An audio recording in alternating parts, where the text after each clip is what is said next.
Cuando estalló la violencia entre sus filas y el estamento militar acabó dividiéndose. El general Orestes terminó aceptando que aquel problema era imposible de resolver.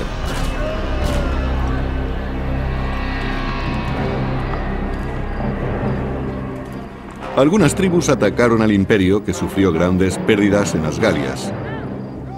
Los soldados romanos comenzaron a dudar de la lealtad de sus aliados bárbaros. Creo que, dada la situación, cada uno se ocupaba de sí mismo. Fue una época muy confusa y los ejércitos estaban integrados por grupos que no tenían los mismos intereses. Ni siquiera los romanos coincidían entre sí. Incluso en el campo de batalla reinaba el caos. El ejército ya no luchaba por el imperio, sino que cada soldado lo hacía por sí mismo. Cuando los bárbaros saquearon las costas mediterráneas del Imperio Occidental, el Imperio Oriental, con su capital en Constantinopla, decidió intervenir.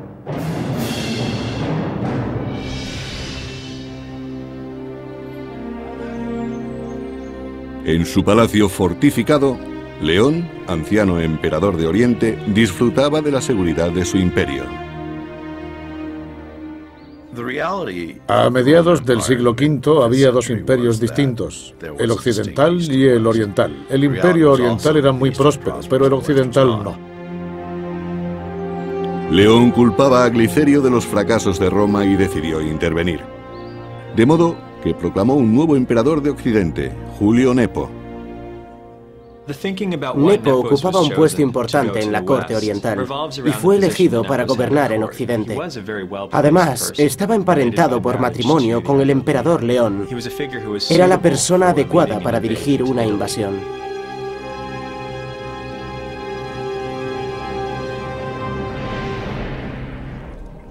En el año 474 después de Cristo, Nepo reunió un ejército y partió desde Constantinopla hacia la península itálica. Oriente quería reafirmar su influencia en Occidente y buscaron un candidato que derrocara a Glicerio. Su reacción no tuvo nada de sorprendente. Acababa de ser proclamado emperador, pero Nepo tenía que demostrar muchas cosas todavía si quería rescatar el imperio occidental de manos de los bárbaros. Cuando el ejército de Nepo partió de Constantinopla, el emperador Glicerio preparó su propio ejército en Roma para contrarrestar el ataque. Pero cuando Glicerio ordenó a Orestes y a Odoacro que aprestaran sus tropas para el combate, comprobó la falta de lealtad de los bárbaros. Gundebaldo y los burgundios le habían abandonado.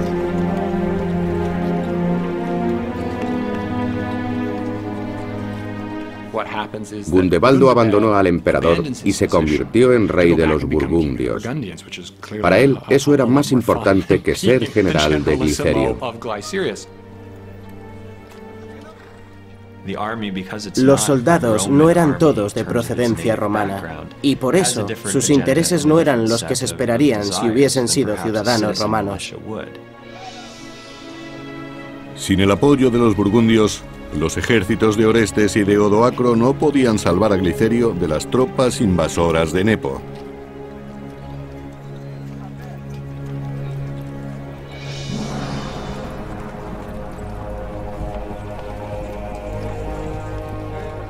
Cuando Nepo se acercaba a Roma, Glicerio salió a su encuentro, pero no a luchar, sino a pedir misericordia.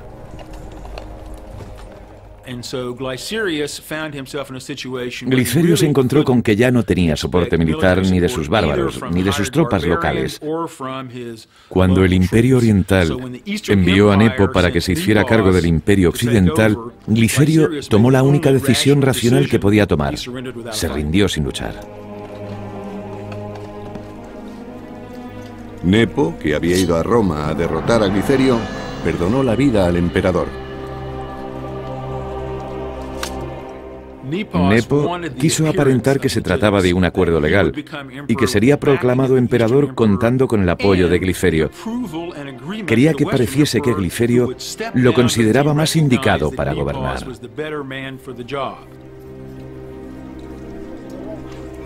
Nepo ordenó que Glicerio fuera investido obispo y lo exilió de Roma. En junio del año 474, cuando Nepo fue proclamado emperador de Occidente, recibió el apoyo de Orestes y de Odoacro. Inmediatamente, ambos se declararon fieles al nuevo emperador. Como romano, Orestes consideraba que Roma seguía siendo un imperio y que él podría protegerla. Pero Odoacro opinaba que el imperio como tal ya no existía. Se trataba de dos militares muy competentes y muy capacitados, pero la existencia del imperio que querían remontar era dudosa.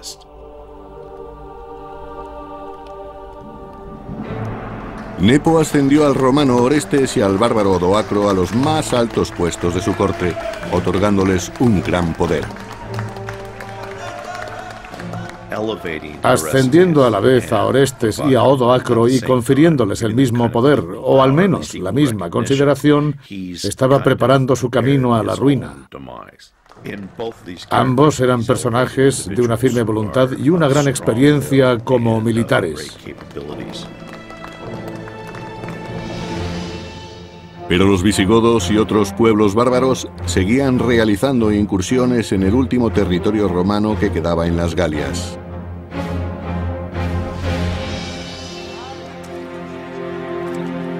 En la región que ahora se conoce como la Provenza, en Francia, había una próspera comunidad romana. Pero a partir del año 470, sus pobladores sufrieron muchos ataques por parte de los visigodos.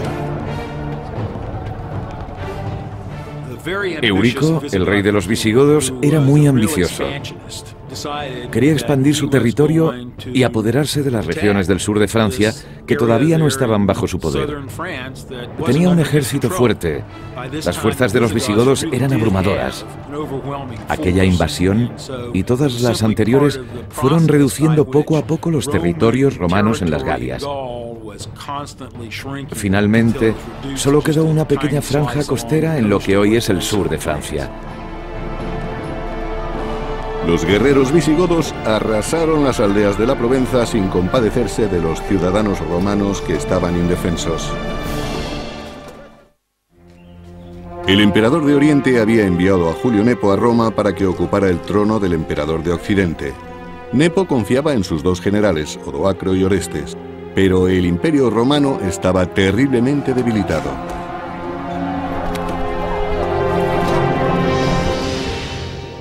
Los bárbaros visigodos invadieron el sur de las Galias, forzando a combatir a las legiones romanas de la frontera.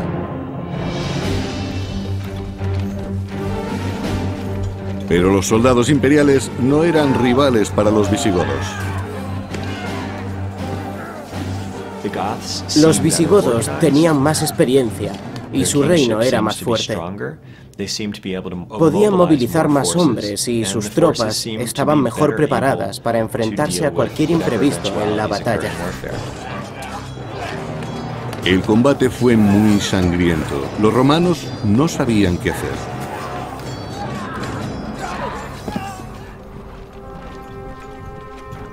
Aunque el general Orestes no tenía experiencia en el combate, el emperador Nepo le ordenó partir a las Galias para expulsar a los bárbaros. Prometió nombrar a Orestes gobernador de las Galias. Pero, aunque el nombramiento tuviese visos honoríficos, resultaba un poco sospechoso. Las Galias estaban a punto de ser completamente invadidas, y aquello parecía más bien una forma de alejar a Orestes, aunque es algo que nunca sabremos.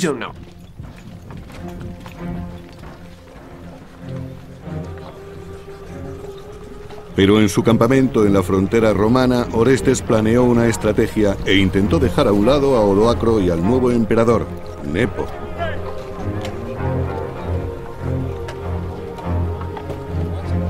Ofreció un trato a sus soldados, bárbaros en su mayor parte.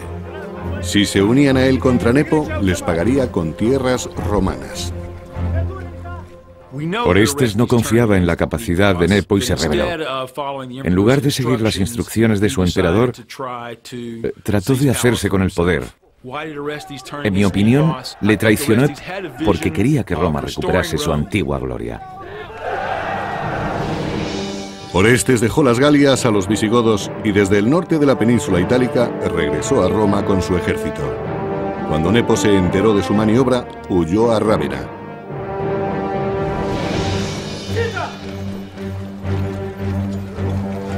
En agosto del año 475, Orestes marchó hacia Rávena y ordenó a sus tropas que buscaran al emperador. Los soldados bárbaros saquearon la ciudad y destruyeron las propiedades de los ciudadanos. Orestes debía pensar que Nepo estaba vendiendo el imperio romano a los bárbaros. O quizás su ambición era muy fuerte y deseaba hacerse con el poder de todo el imperio. Pero a pesar de las amenazas, nadie reveló dónde se escondía el emperador. Nepo hubo de abandonar la ciudad en secreto. Según Jordanes, historiador del siglo VI, Nepo huyó a Dalmacia y vivió allí como un ciudadano más.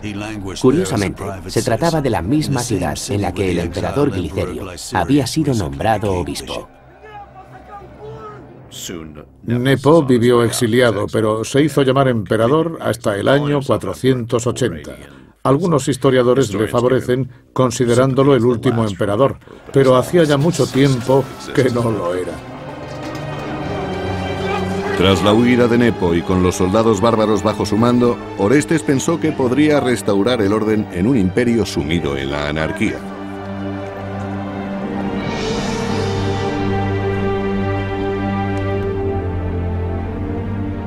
Y utilizó una astuta estrategia. Orestes no reclamó el imperio para sí, sino para su joven hijo, Rómulo Augustulo. Orestes era consciente de su situación. Se había criado entre bárbaros y había prestado servicio en la corte de los hunos. Así que era probable que los romanos lo rechazaran como emperador. Sin embargo, aceptarían a su hijo Rómulo, que era romano y se había criado en Roma. Orestes no tuvo en cuenta lo insignificante que era el cargo de emperador en aquel momento.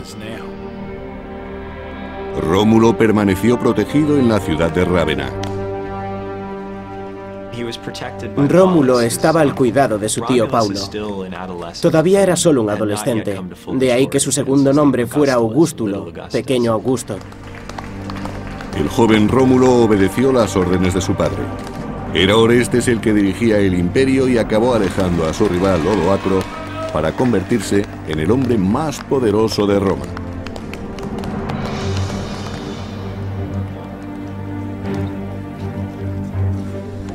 Pero Orestes ignoró la deuda contraída con los soldados bárbaros y después de haber cumplido su parte del trato, estos le exigieron el pago de lo acordado.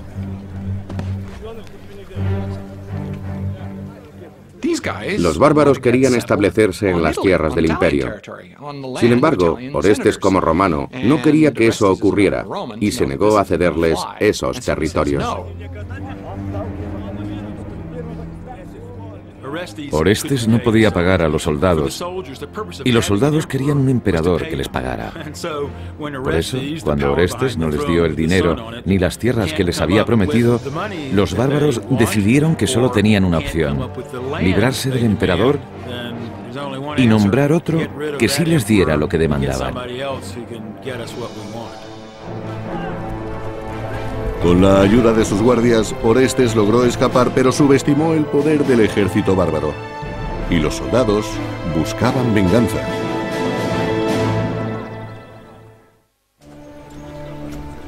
Después de varios años compitiendo con Odoacro, el romano Orestes consiguió aventajarle y coronó a su hijo de 12 años, convirtiéndolo en emperador. Pero las tensiones aumentaron cuando no pagó su parte del trato al ejército bárbaro.